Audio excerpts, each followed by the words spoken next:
So hello everyone, welcome back to our channel. तो guys, आज हम इस वीडियो में डिस्कस करने वाले हैं कि आप कैसे अपने रीडिंग कॉम्प्रिहेंशन पैसेज को कैसे आप इजीली सॉल्व कर सकते हो।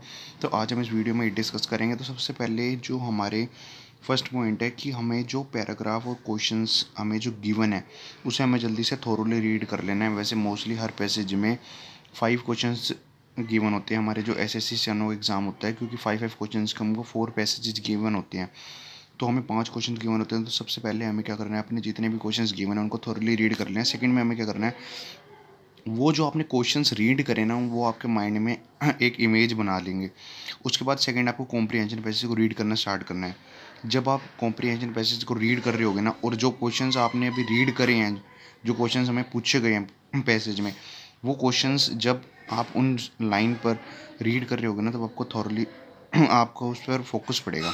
और आपको क्या करना है, जो क्वेश्चंस पूछे गए हैं उन पर आपको पता चल जाएगा कि ये क्वेश्चन जो आपको गिवन है उनके अब ये स्टार्ट हो चुका है, पैराग्राफ में वो लाइन आ चुकी है। तो आपको उन पर ज़्यादा एम्फेसाइज करना है, उन पॉइंट्स पर ज़्यादा ध्यान से उसको लाइंस को 2-3 बार रीड करना है, ताकि आप प्रॉपर अंडरस्टैंडिंग अपनी बेस मतलब बना सको कि जो क्या क्वेश्चन आपको पूछा गया और क्या आंसर हो सकता है। आपको एकदम से वो पता चल जाएगा, जो क्वेश्चन आपको पूछे गए और आप रीड करते हो उसको पता लगा लोगे कि आंसर का क्या हो सकता है।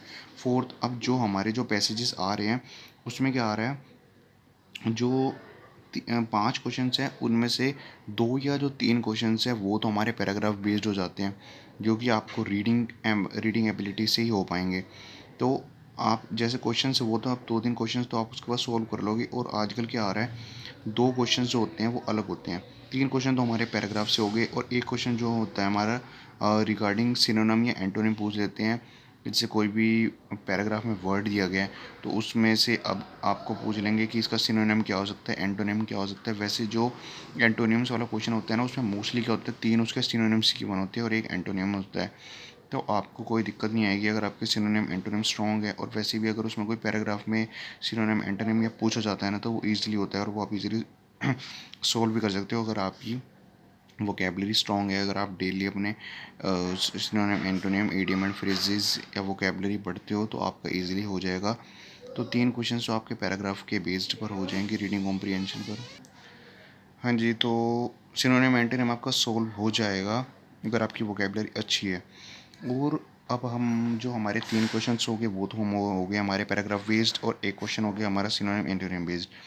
तो आपके 4 क्वेश्चन तो यहाँ से कॉम्प्रिहेंशन के सॉल्व हो जाएंगे। और लास्ट हमारा जो पॉइंट पूछा जाता है वो पूछा जाता है टोन ऑफ द पैसेज क्या है। बहुत इंपॉर्टेंट क्वेश्चन आजकल ये बन रहा है। जितने भी आप प्रीवियस ईयर क्वेश्चन अगर आप लगा रहे हो, एसएससी स्टेनो का एग्ज़ाम अगर आप मॉक टेस्ट या फिर एग्ज़ाम सेट लगा रहे हो, तो डेफिनेटली आपको एक क्वेश्चन ज़रूर मिलता होगा कि पैराग्राफ रीड करने के बाद आपको ऑथर की क्या टोन थी। जैसे सरकास्टिक होती है, एनालिटिक होती है, एथिकल होती है, टेक्निकल होती है, स्पेक्युलेटिव होती है, इस टाइप की टोन से पूछा जाता है। तो मैंने जितनी भी प्रीवियस ईयर क्वेश्चन से और जो मॉक टेस्ट से जितनी भी टोन्स पूछी गई हैं मैंने उसको नोट डाउन कर लिया है। मैं आपको दिखाता हूँ कि किस हिसाब से टोन्स को पूछा जाता है। अगर आप ये टोन्स कवर कर लेते हो ना, जितनी भी हैं, तो आपका एक भी क्वेश्चन इनसे बाहर नहीं जाएगा। जितनी भी हैं ये मैं आपको दिखा देता हूँ। ये प्रीवियस ईयर क्वेश्चंस में जितनी भी आई हैं ना टोन्स, क्वेश्चंस मतलब पूछा गया है और जो मॉक टेस्ट में है उन्हीं पे बेस्ड है। अगर आप ये सारी कवर कर लेते हो ना, तो आपको एक्स्ट्रा कोई नीड करने की, जैसे आयरनिकल सरकास्टिक पूछा जाता है, एनालिटिकल पूछा जाता है, एथिकल पूछा जाता है, टेक्निकल आ जाता है, स्पेक्युलेटिव आता है, एक्सपोजिटरी आता है, फिक्शनल आता है, कॉमिकल आता है, डिस्क्रिप्टिव आता है, रेशनल आता है, साइंटिफिक आता है, क्रिटिकल आता है, अपना सरकास्टिक हो गया, बिटर हो गया, डोगमेटिक हो गया, ह्यूमनिस्टिक हो गया, इंसिडेंट हो गया। ये सारे जो टोन्स हैं ये क्वेश्चंस हमारे पूछे जाते हैं। तो अगर आप ये सारी कवर कर लेते हो ना टोन्स को, तो आपका एक भी क्वेश्चन बाहर नहीं जाएगा। और लास्ट था कि भाई अपने आप अपने रीडिंग कॉम्प्रिहेंशन को रीच करने के लिए आप न्यूज़ पेपर रीड कर सकते हो, चाहे आप द हिंदू करो, द इंडियन एक्सप्रेस करो, दोनों ही बेस्ट है। Thank you guys.